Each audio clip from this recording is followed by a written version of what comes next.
बच्चों, मैं दीनदयाल शर्मा आज आपके मध्य एक नए बिंदु के साथ पुनः उपस्थित हूँ तथा आज हम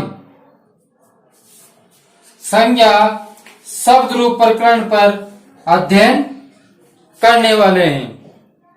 बच्चों, आज का जो हमारा बिंदु है वह है इकारांत पुल्लिंग के शब्द रूप किस प्रकार बनाने हैं तथा हम इकारांत पुल्लिंग के जो शब्द रूप है उन शब्दों को किस प्रकार अन्य शब्द रूप भी बना सकते हैं। तो बच्चों, आज हम आपको ट्रिक के माध्यम से, नियमों के माध्यम से बताएंगे कि इकारांत के से जो निर्मित शब्द रूप है उन सब शब्द रूपों को हम किस प्रकार निर्माण कर सकते हैं, किस प्रकार बना सकते हैं। इसलिए बच्चों, निरंतर आप वीडियो पर लगे रहे और देखते रहे। आपको आज हम इसमें क्या विशेष रूप से आपको ध्यान रखना है उन बिंदुओं का भी हम बीच में चर्चा करेंगे। ठीक है बच्चों, जब तक मैं आपको इकारांत पुल्लिंग समझाता हूं तो जिन्होंने अगर चैनल को सब्सक्राइब नहीं किया है तो पहले चैनल को वो सब्सक्राइब कर ले, जिससे कि आपके पास हमारे वीडियो निरंतर पहुंच सके। तो बच्चों, अब हम अध्ययन प्रारंभ करते हैं। हमारा आज का अध्ययन है इकारांत पुल्लिंग जो कवि के शब्द रूप हैं। हम कवि के शब्द रूपों के माध्यम से अन्य शब्द रूपों को भी समझेंगे। तो बच्चों, सर्वप्रथम हम कवि के शब्द रूप लिखते हैं और फिर कवि के शब्द रूपों के अनुसार अन्य शब्दों को बनाने का यहाँ अभ्यास करेंगे। ठीक है बच्चों, आप तैयार हो? सर्वप्रथम हम प्रथमा विभक्ति लेते हैं। प्रथमा विभक्ति का एक वचन बनता है, क्या बनता है बच्चों? कवि, और हम विसर्ग लगाएंगे। इसी प्रकार द्विवचन में जो कवि शब्द है इसमें बड़ी ई की मात्रा आती है। ठीक है। अब बहुवचन में हम बनाएंगे कवय, और कवय बना करके हम विसर्ग लगाएंगे। ठीक है बच्चों। इसी प्रकार हम द्वितीय विभक्ति पर चलते हैं। तो द्वितीय विभक्ति में हम एक वचन है वो क्या बनाएंगे? कवीन। क्या बनाएंगे बच्चों? कवीन। इसी प्रकार जो हमारा द्विवचन है वो एक वचन के समान ही होता है, तो हम वैसे के वैसे ही लिख देंगे कवि। ठीक है। अब चलते हैं बहुवचन पर। तो बहुवचन में बड़ी ई की मात्रा आएगी और हमारा शब्द बन जाएगा कवीन। क्या शब्द बन जाएगा बच्चों? कवीन बन जाएगा। ठीक है। इसी प्रकार अब हम अगले तृतीय विभक्ति पर चलते हैं। तो तृतीय विभक्ति हमारी बनती है कवीना। क्या बन जाएगी बच्चों? कवीना। यह न इसलिए आया है, मैंने आपको पिछले वीडियो में बताया था कि जब रे, री और स होता है तो न का न होता है। इसलिए हमारे इस शब्द रूप में न तो र है, न री है, न स है। इसलिए यहाँ पर आपका जो शब्द है वो न ही रहेगा। हम जो इसके माध्यम से आपको अगला शब्द रूप बताएंगे उसमें हम आपको बताएंगे कि न का किस प्रकार आपको परिवर्तन करना है। इसी प्रकार अब द्विवचन पर चलते हैं। तो द्विवचन क्या बनेगा? कविभ्याम। क्या बन जाएगा बच्चों? कविभ्याम। ठीक है। तो हमारा द्विवचन बन गया कविभ्याम और तृतीय का बहुवचन बन जाता है कवि भी। क्या बन जाएगा बच्चों? कवि भी। और साथ में विसर्ग लगाना ना भूले। क्या लगाना ना भूले? विसर्ग लगाना ना भूले। इसी प्रकार अब हम चतुर्थी विभक्ति पे चलते हैं। तो चतुर्थी विभक्ति हमारी बनती है कवय। क्या बन जाती है बच्चों? कवय। ठीक है। क्या बन जाएगी? कवय बन जाएगी। इसी प्रकार अब हम इसका जो द्विवचन है वो द्विवचन बनाते हैं। तो हमारा शब्द बन गया कविभ्याम। क्या बन जाएगा बच्चों? कविभ्याम शब्द बन जाता है। ठीक है, अब बहुवचन पर चलते हैं तो हमारा बहुवचन बनेगा कविभ्य। क्या बन जाएगा बच्चों? कविभ्य। क्या बन गया हमारा बहुवचन? कविभ्य बन गया।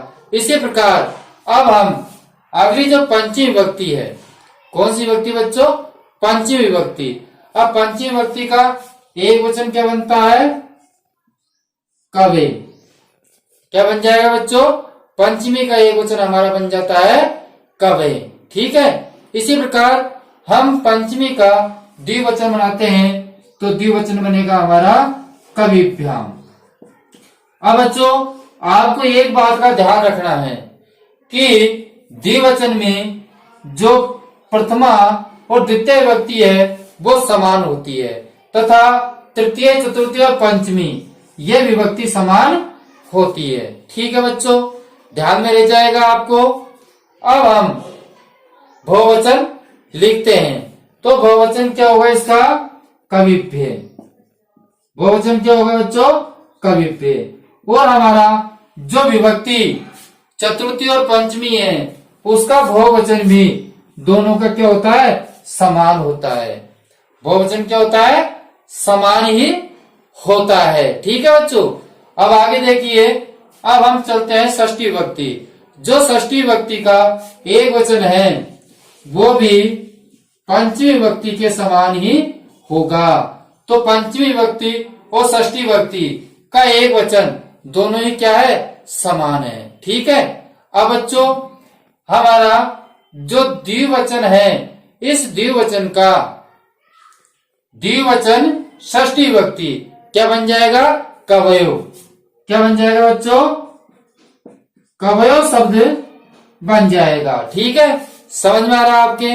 अब षष्ठी विभक्ति का बहुवचन क्या बन जाएगा? कवि नाम। ठीक है बच्चों, कवि नाम। अब यहाँ आपको ध्यान देना है कि हम नैकार्णय क्यों नहीं किया। हमने नैकार्णय इसलिए नहीं किया क्योंकि हमने आपको पिछले वीडियो में समझाया था कि अगर रे, री और से होता है तो नैकार्णय करते हैं, लेकिन इसमें रे, री और से इन तीनों में से कोई सा भी वर्ण नहीं है, इसलिए यहाँ पर नहीं ही रहेगा। जब हम अगले शब्द रूप का आपको समझाएंगे तो उसमें हम आपको बताएंगे कि किस प्रकार नैकार्णय होता है। ठीक है बच्चों, अब आप ध्यान दीजिए सप्तमी विभक्ति। सप्तमी विभक्ति का जो एक वचन है, कौन सा वचन बच्चों? एक वचन है। सप्तमी विभक्ति का एक वचन है वो आपके क्या बनेगा? कबो। क्या बन जाएगा बच्चों? षष्ठी विभक्ति का जो एक वचन है वो आपके बन जाएगा कबो। ठीक है, इसी प्रकार जो द्विवचन है वो द्विवचन आपके क्या बन जाएगा? कवयो। ठीक है बच्चों, द्विवचन क्या बन गया? कवयो। इसी प्रकार इसका जो बहुवचन है किसका? सप्तमी विभक्ति का, तो सप्तमी विभक्ति का बहुवचन क्या बनता है? कविषु। क्या बन जाएगा बच्चों? षष्ठी विभक्ति का जो बहुवचन है वो आपके बन जाएगा कविषु। ठीक है, समझ में आ रहा है बच्चों? तो इसी प्रकार हमको अब संबोधन का भी बनाना है। किसका बनाना है? संबोधन का। संबोधन जो होता है वो प्रथमा विभक्ति के समान ही होता है, लेकिन इसमें आपको ध्यान देना है कि संबोधन में प्रथमा विभक्ति एक वचन में यहाँ पर आपके विसर्ग है तो यहाँ आपके क्या है? विसर्ग नहीं रहेगा और ई की जगह ए हो जाएगा। क्या हो जाएगा? ई की जगह ए हो जाएगा, तो हमारा शब्द बन जाएगा कवे। क्या शब्द बन जाएगा बच्चों? कवे बन जाएगा। तो हे कवे, तो हम क्या लिखेंगे? हे कवे और संबोधन चिन्ह लगा देंगे। इसी प्रकार जो द्विवचन में है वो हम जो यहाँ पर आपके दे रखा है उसको वैसा के वैसा ही लिखना है। ठीक है बच्चों, तो हमारा शब्द बन गया हे कवि। हे कवि। ठीक है बच्चों। इसी प्रकार बहुवचन में क्या बन जाएगा? हे कवे, हे कवे। और यहां पर हम विसर्ग लगा देते हैं तो हमारा शब्द बन गया हे कवे और संबोधन चिन्ह लग जाएगा। ठीक है बच्चों। तो इस प्रकार हमने कवि के शब्द रूप बनाए। अब आपको यह ध्यान रखना है कि कवि के शब्द रूप में जो द्विवचन है उसका जो आपकी विभक्ति षष्ठी और सप्तमी है उसके भी शब्द रूप एक जैसे ही होते हैं।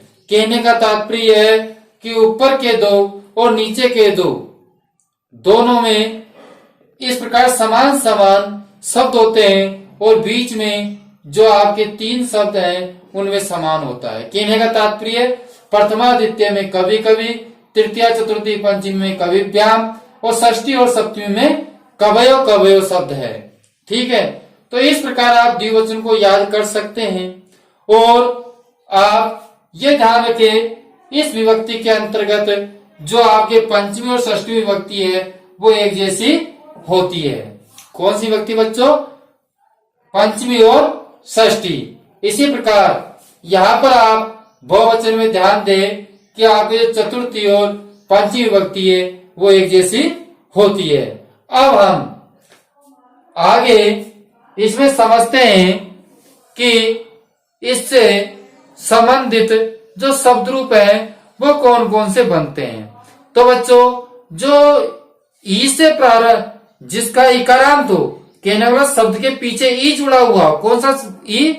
ह्रस्व ई। जो छोटा ई है वो छोटा ई जुड़ा हुआ हो, जैसे कि आपके हरि के हैं, भई के हैं, यति के हैं, नृपति के हैं, भूपति के हैं, कपि के हैं, अग्नि के हैं, मुनि के हैं, जलधि के हैं, गिरि के हैं, ययाति के हैं। ऐसे आदि शब्द रूप हैं जिनको हम इसके माध्यम से बना सकते हैं।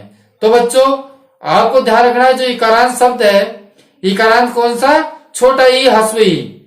तो छोटे ई ह्रस्व ई है तो उससे संबंधित जो शब्द रूप है वो हम इसके माध्यम से बना सकते हैं। वो कैसे बनाते हैं वो हम आपको अभी बताएंगे, लेकिन उससे पूर्व आप एक जो विशेष बात है उस पर आप पूरे ध्यान देंगे जिससे कि आप जो अगला शब्द रूप बनाने जा रहे हो उसमें आपको किसी प्रकार की परेशानी नहीं हो। तो बच्चों क्या ध्यान देना है आपको कि जिन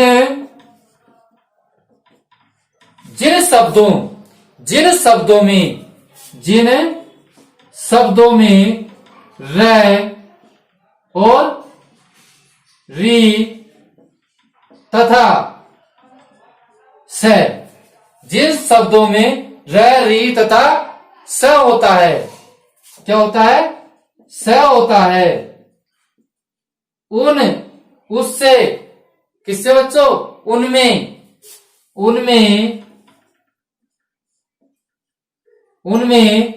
कौन सी विभक्ति? तृतीया एक वचन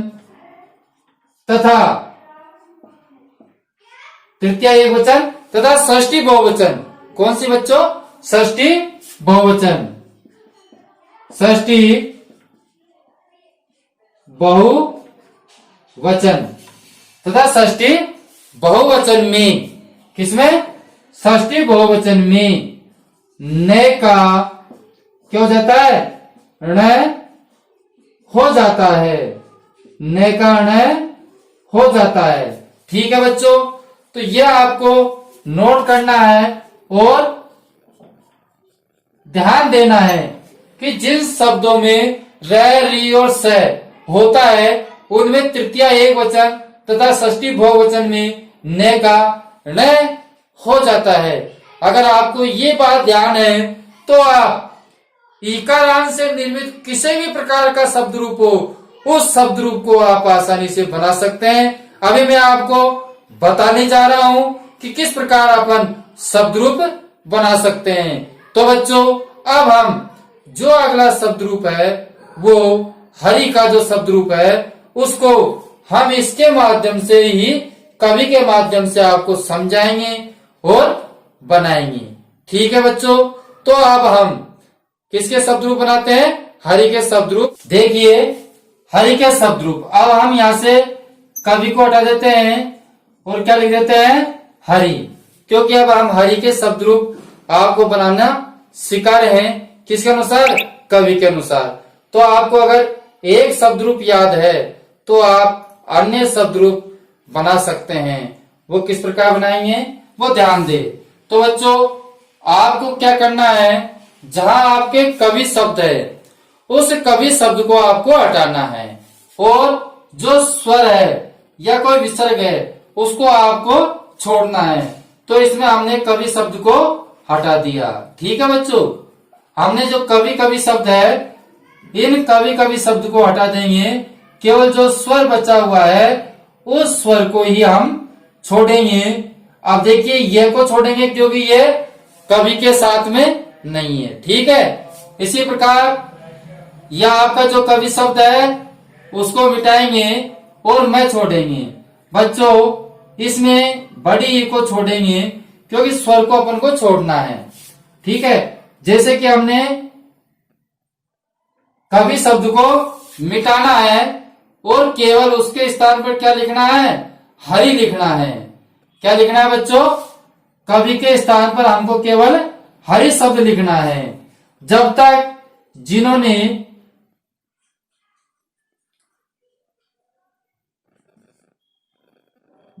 वीडियो को लाइक नहीं कर रखा है तो वीडियो को जरूर लाइक करें।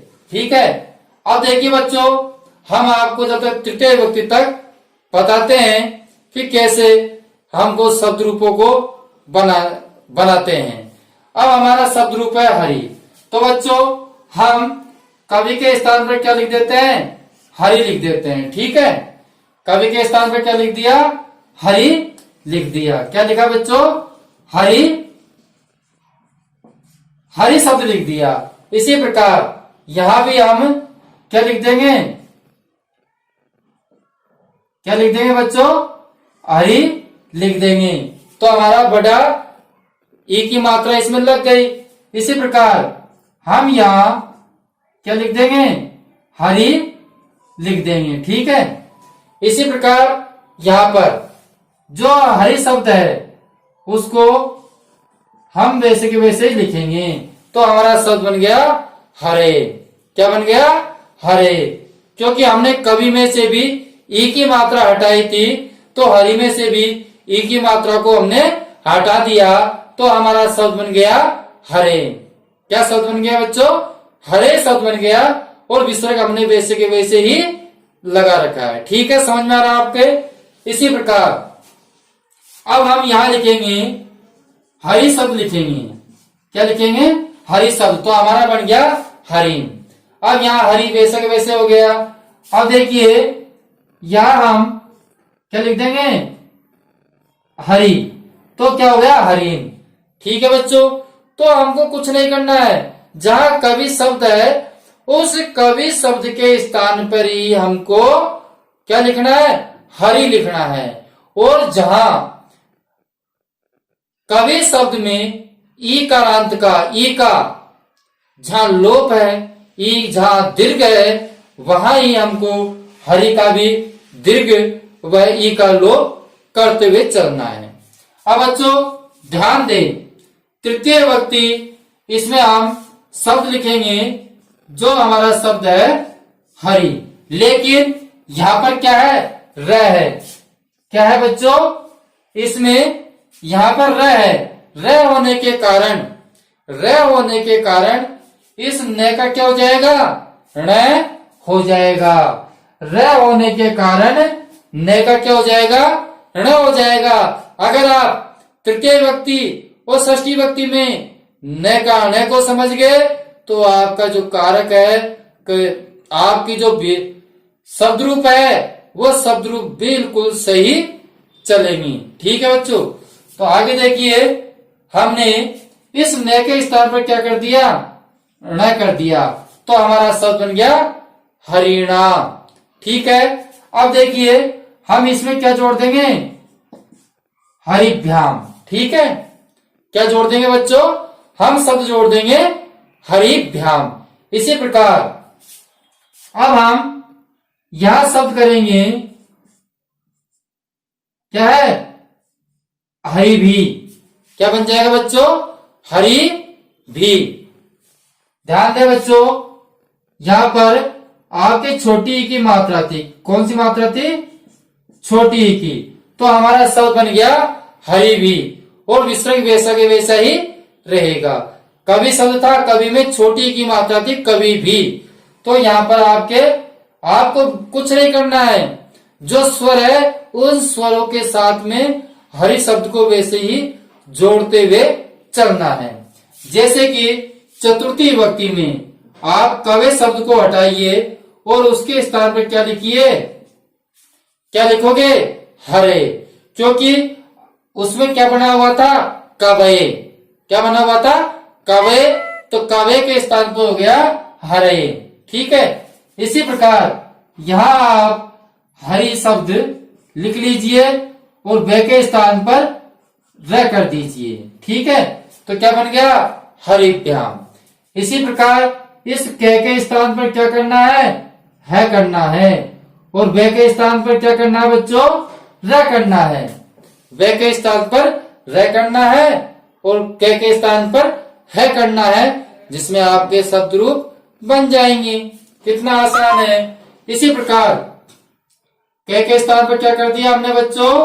है कर दिया, और वे के स्थान पर क्या कर दिया? र कर दिया। ठीक है, अब के स्थान पर क्या करेंगे बच्चों? ध्यान दीजिए, के स्थान पर है और वे के स्थान पर र। वे के स्थान पर र। बच्चों ध्यान दीजिए, के स्थान पर क्या करेंगे? है, और वे के स्थान पर क्या करेंगे? र। तो हमारा हरि के शब्द रूप बन रहे हैं ना बच्चों। तो इस प्रकार हम एक शब्द रूप से कई शब्द रूप बना सकते हैं। कितना आसान है शब्द रूप बनाना। तो बच्चों इस चीज के लिए आपको क्या करना पड़ेगा? अभ्यास। अगर एक दो शब्द रूपों का आप अभ्यास करेंगे तो निश्चित ही आप इसके शब्द रूप आप निश्चित रूप से बना सकते हैं। तो आगे देखिए, अब के स्थान पर क्या करना है आपको बताना है बच्चों। क्या करोगे? है करोगे, और वे के स्थान पर र करना है। ठीक है, इसी प्रकार के स्थान पर हमने क्या करा? है करा। के स्थान पर है करा, और वे के स्थान पर क्या करेंगे बच्चों? वे के स्थान पर हम र करते हैं, क्योंकि आधा वह है, इसीलिए उस आधे वे के स्थान पर आधा र करेंगे, है ना। तो हमारा शब्द बन जाएगा हरयो। तो बच्चों ये जो आधा र है इसको हम कहां लगा देंगे? यहाँ पर ऊपर लगा देंगे। ठीक है, तो हमारा शब्द बन जाएगा हरयो, क्योंकि आधा र है वो पीछे वाले स्वर पर जाकर लग जाता है। इसी प्रकार आगे देखिए, इस के स्थान पर क्या करना है बच्चों? बताइए। के स्थान पर हम है कर देंगे, और वे के स्थान पर क्या कर देंगे? र कर देंगे। लेकिन र होने के कारण जो न है, इस न का क्या हो जाएगा? ण हो जाएगा। इस न का क्या हो जाएगा बच्चों? ण हो जाएगा। किसका? न का। तो हम इस र का क्या कर देंगे? ण कर देंगे। तो हमारा शब्द बन गया हरिनाम। ठीक है बच्चों, कितना आसान है। कवि से हरि के शब्द रूप बनाना कितना आसान है बच्चों, बहुत आसान है ना। तो हम इस प्रकार ध्यान रखेंगे, अभ्यास करेंगे, तो निश्चित ही हमारे जो शब्द रूप है वो आप बना पाओगे। इसी प्रकार आगे देखिए, हे का हमने के स्थान पर हमने है कर दिया, और इस वे के स्थान पर हम क्या कर देंगे बच्चों? र कर देंगे। क्या कर देंगे? र कर देंगे। इसी प्रकार देखिए, इस है के स्थान पर के स्थान पर है, और इस वे के स्थान पर हम र कर देते हैं, लेकिन र आधा होने के कारण ये र इस ओ में जुड़ जाएगा। तो हम इस है को इसके आगे यहां लिख देते हैं, हमारा शब्द बन जाएगा हरयो। ठीक है बच्चों, समझ में आ रहा है आपके? तो समझ में आ रहा है तो वीडियो को एक बार जरूर लाइक करें।